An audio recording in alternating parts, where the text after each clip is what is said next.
ఈ లోకం అమ్మాయిల్ని అది చూడకు ఇది చేయకని నాలుగోడ్ల మధ్య ఉంచేది. అప్పటి రోజులు అంతే. నువ్వు మాట్లాడినట్టు ఒక్కరోజు నేను మా అమ్మతో ఇలా మాట్లాడుంటే చీపురు కట్ట తిరిగేసి వీపు విమానమోత మోహించేది. అమ్మా ప్లీజ్, నీతో మాట్లాడుతుంటే ఐల్ బికమ్ ఓల్డ్. నేను ముసల్దాన్ని అయిపోతాను. నాకు ప్రాజెక్ట్ వర్క్ ఉంది, ఫినిష్ చేయాలి.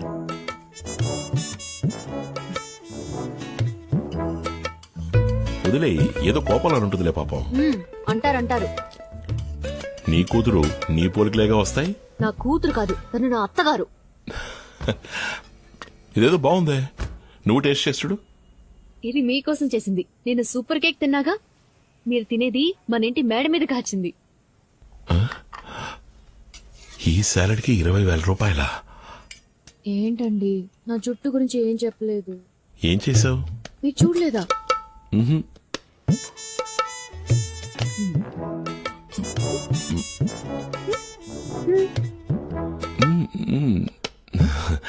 నైస్. ఊరికే చెప్పండి. లేదు నిజంగానే. వైలెటా? Red gold. ఇప్పుడు లుక్ బాగుంది. మీకు నచ్చకపోతే రిమూవ్ చేయడానికి ఒక రిమూవర్ అక్కడే కొన్నాను. థ్యాంక్స్, మీకు నచ్చింది. రేపు మృదులా స్కూల్లో పేరెంట్స్ డే సెలబ్రేషన్, వెళ్ళి అద్ర కొట్టేస్తాను. అలాగే అలాగే. ఇంటర్వ్యూలో సెలెక్ట్ అవ్వలేదని నా మీద కోపం లేదుగా? ఈ రోజు 34 కోట్ల రూపాయల జీతం తీసుకునే ఓప్రా విన్ఫ్రే కూడా 5 సార్లు ఇంటర్వ్యూలో ఫెయిల్ అయ్యారు. ఏమన్నారు? 34 కోట్ల? ఎవరితను? ఉన్నారులే, గాజువాకలో ఒక లేడీ. పర్లేదే, మనూరి పిల్లే. ఇప్పటికి ఐర్లాండ్ వెళ్ళడం కుదిరేలా లేదు. ఏమైంది? అది ఉదయాన్నే ఒక చిన్న యాక్సిడెంట్. ఒక స్కూల్ పిల్లాడు మన కారుకి అడ్డంగా వచ్చి పడిపోయాడు. అయ్యో, ఏం కాలేదుగా? ఏం కాలేదు, టెన్షన్ ఏం లేదు. నేను వెంటనే హాస్పిటల్ అడ్మిట్ చేయించి ట్రీట్మెంట్ ఇప్పించాను. ఇంకేంటి? కేసు ఏదైనా అవుతుందేమోనని భయంగా ఉంది. అది మన వీసా ప్రాసెసింగ్ కి ప్రాబ్లం అవుతుంది. ఇన్నేళ్లు వీసా కోసం పోరాడి అది చేతికందే టైంలో. కేసు అంటే అరెస్టా? వాళ్ళు మిమ్మల్ని అరెస్ట్ చేయరుగా? లేదు, ఇన్సూరెన్స్ ఉంది, అలాంటి ప్రాబ్లం ఏం రాదు. వీసా మ్యాటర్లోనే నాకు కొంచెం టెన్షన్ గా ఉంది. పోనీ నాన్నకి లైసెన్స్ ఉన్నా ఆయనే డ్రైవ్ చేశారు అని ఆయన లైసెన్స్ ఇచ్చేయచ్చు. మనందరం హ్యాపీగా ఉండాలనే కదా నేను ఇన్ని పాటలు పడుతున్నాను. లక్ అనేది చివరి వరకు నాకు జీవితంలో లేనే లేదేమో. నేను నడిపానని చెప్తే ఓకేనా? నా లైసెన్స్ దీనికైనా పనికొస్తుందండి.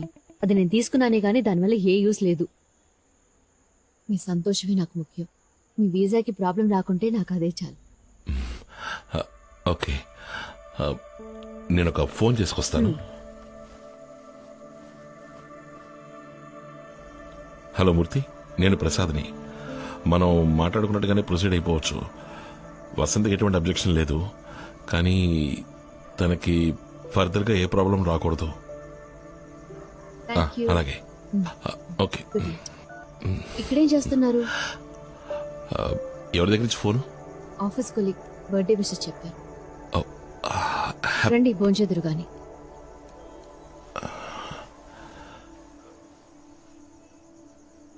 ఆకాశవాణి విశాఖపట్నం కేంద్రం. మీరు ఇంతవరకు విన్నది మన ప్రధానమంత్రి స్వచ్ఛ భారత్ కొరకు ప్రజల మధ్యలో కనువిప్పు కలిగించేందుకు విశాఖలో జరగబోయే మ్యారథాన్ పరుగు పందెంలో అందరూ పాల్గొనవలసిన ఆవశ్యకత గురించిన ప్రసంగాన్ని మనం విన్నాం. ఇక తదుపరి కార్యక్రమం ప్రాంతీయ వార్తలు.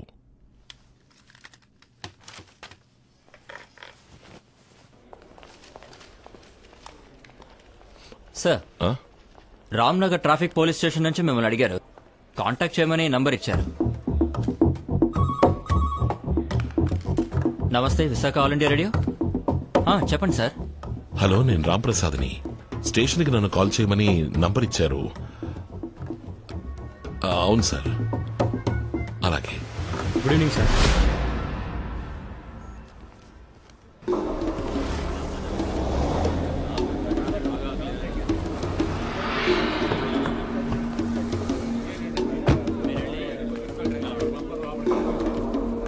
జగదాంబ సెంటర్ దగ్గర ట్రాఫిక్ జామ్ అయిందట, వెంటనే క్లియర్ చేయండి. Good morning. సరిగ్గా 4 గంటలకి ప్రెసెంట్ పాసింగ్ ఉంది. రాసావా? స్టీఫెన్ సార్ మీట్ అవ్వాలి. నేనే పెట్టాలి. సార్, ఏంటి నమస్కారం సార్, నా ఏయ్, పేరు త్వరగా రాంప్రసాద్. వెళ్ళవయ్యా. నా మొహం కేసు దిక్కులు చూస్తావేంటి? వెళ్ళు. ఆ, నేను రాంప్రసాద్ని. ఆ యాక్సిడెంట్ కేసేగా. ఆవిడెవరు? తను నా వైఫ్. ఇదెవరు? నేనే సార్. గుర్తుపెట్టారా? ఈ ఫోటో లైసెన్స్ లంగా ఓణి వేసుకున్నప్పుడు తీసింది. ఎక్స్పైర్ అయ్యి 2 ఏళ్లైంది. యాక్సిడెంట్ అయినప్పుడు సార్ ఎక్కడ ఉన్నారు? నేను కారులోనే ఉన్నాను సార్. ఇంట్లో వంట ఎవరు చేస్తారు? నేనే సార్. హౌస్ వైఫా? లేదు సార్, రెవెన్యూ డిపార్ట్మెంట్ లో వర్క్ చేస్తున్నాను. వర్క్ చేస్తున్నారు, డ్రైవింగ్ చేస్తున్నారు, వంట చేస్తున్నారు. అయితే మరి సార్ ఏం చేస్తున్నారు? సార్, నేను ఆల్ ఇండియా రేడియోలో జాబ్ చేస్తున్నాను సార్. ఇన్స్పెక్టర్ రామ్మూర్తి గారి ఫ్రెండా? ఆ రిపోర్టర్ ఇక్కడ అందరికీ ఫ్రెండే. ఇలా చూడమ్మా, ఇప్పుడు ఇది కేసు అయింది. RTI crime. ఈ నేరానికి 3 ఏళ్లు ఊచలు లెక్కెట్టాలని చట్టం చెబుతోంది. ఇకపై పత్రికలు, టీవీ, కోర్టు అన్ని మేము వెంటబడతాయి. మీరు మీ వంతుకి రేడియోలో ఒకసారి న్యూస్ చదివేయండి. స్టీఫెన్. సార్ నమస్తే సార్. జగదాంబ సెంటర్ లో ట్రాఫిక్ జామ్ అయింది సార్, 2 బళ్ళు నో పార్కింగ్ ప్లేస్ లో ఉన్నాయి సార్. రికవరీ వ్యాన్ వెళ్ళింది సార్. ముందు మీరు అక్కడికి వెళ్ళండి స్టీఫెన్. Yes sir. నాకు తెలియదండి. నీకేం తెలుసని.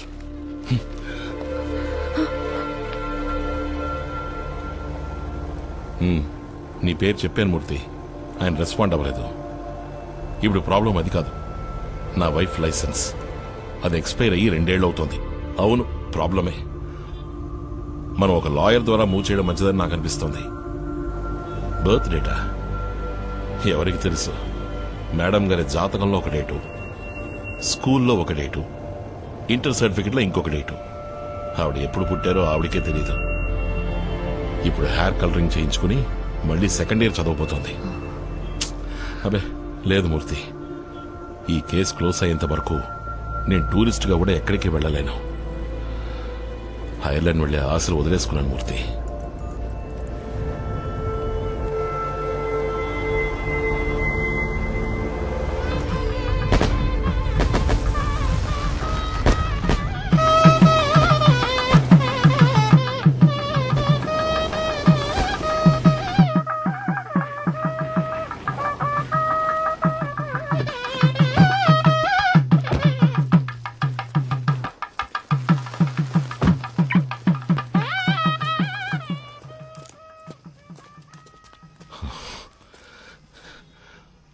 ఒంటరిగా ఐర్లాండ్ వెళ్తున్నానని ఎక్స్పైర్ అయిన లైసెన్స్ ఇచ్చి నా మీద పగ సాధిస్తున్నావా? అయ్యో, అది ఎక్స్పైర్ అయిన విషయం నాకు తెలియదని మాత్రం చెప్పుకో. నిజంగా తెలీదండి. లైసెన్స్ తీసుకోవడంతో సరి, ఆ తర్వాత ఒక్కసారి కూడా యూజ్ చేయలేదు. నాకు ఇచ్చే ముందు కూడా నువ్వు దాన్ని వెరిఫై చేయలేదా? లైసెన్స్ కూడా ఎక్స్పైరీ ఉంటుందని తెలీదు. నా మాట నమ్మండి. నాకు తెలీదు అనే ఒక్క మాట నేర్చుకుని ఈ లోకంలో సంతోషంగా జీవించే ఏకైక వ్యక్తులు నువ్వే. నేను ఫారెన్ కి వెళ్లకుండా నువ్వు వండి పెట్టేది తింటూ నీ మొహాన్ని చూస్తూ ఇక్కడే వండిపోవాలి, అంతే కదా? ఇన్నేళ్లలో మీ మాట ఎప్పుడైనా కాదన్నానా? మీకు ఎదురు చెప్పానా? ఐర్లాండ్కి వెళ్దామని మీరు అన్నప్పుడు వయసైన అత్తయ్య మావల్ని ఒంటరిగా వదిలి వెళ్లడం బాగోదు, మీరు మాత్రం వెళ్ళండని చెప్పింది నేనే కదా. మీరిలా మాట్లాడొచ్చా? మనం హ్యాపీగా బతకాలన్న కోరిక నాకు మాత్రం ఉండదా? తప్పకుండా ఉంటుంది. రాణి కొన్న చీర కంటే నీ చీర కాస్ట్లీగా ఉండాలి. ఆఫీస్ అయిపోయిన తర్వాత గిరిజతో కలిసి పావు బాజీ తినాలి. ఇవన్నీ నువ్వు ఎంజాయ్ చేస్తూ చెప్తుంటే నేను ఇకిలించుకుంటూ ఊగొట్టాలి. ఇలాంటివి చాలా ఉన్నాయిలే.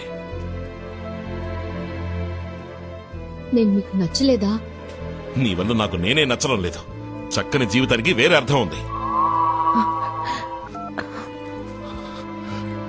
ఉదయం 7ంటికి అర్జెంటుగా టిఫిన్ మెక్కి, మధ్యాహ్నం భోజనాన్ని పొద్దున్నే టిఫిన్ బాక్సులో కుక్కేసుకుని, రాత్రి కేవలం 4 చపాతీలతో రోజంతా కాలక్షేపం చేసి వారంలో వచ్చే ఒక్క ఆదివారం కోసం ఎదురు చూస్తూ జీవితంతో అయిష్టంగా బతికేమంటావు.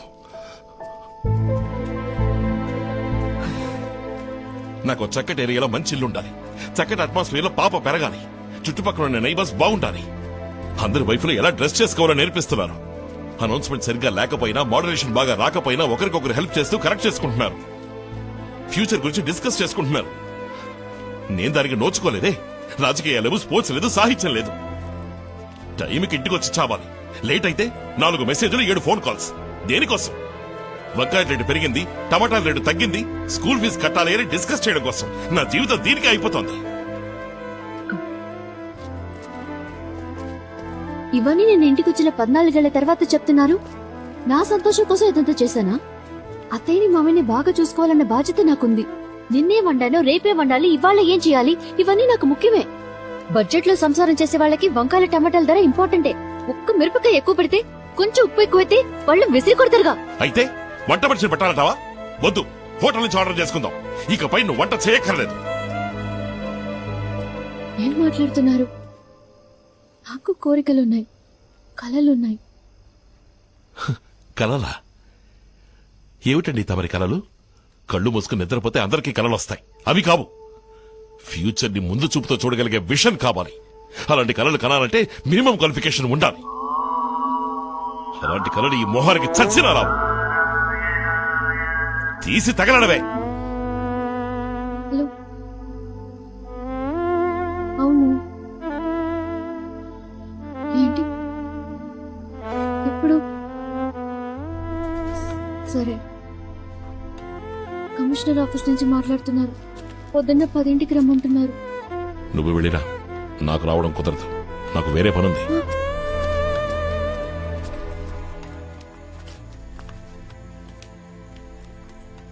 అన్నీ సాల్వ్ అయ్యాయి, ఇంకే సమస్య లేదు. అమ్మా, హ? మేమంతా తినేశాం. అత్తయ్య తలనొప్పిగా ఉందని పడుకుంది. టేబుల్ మీద చపాతీలు చేసి ఉంచింది. తిని పడుకోండి. అలాగే మావయ్య.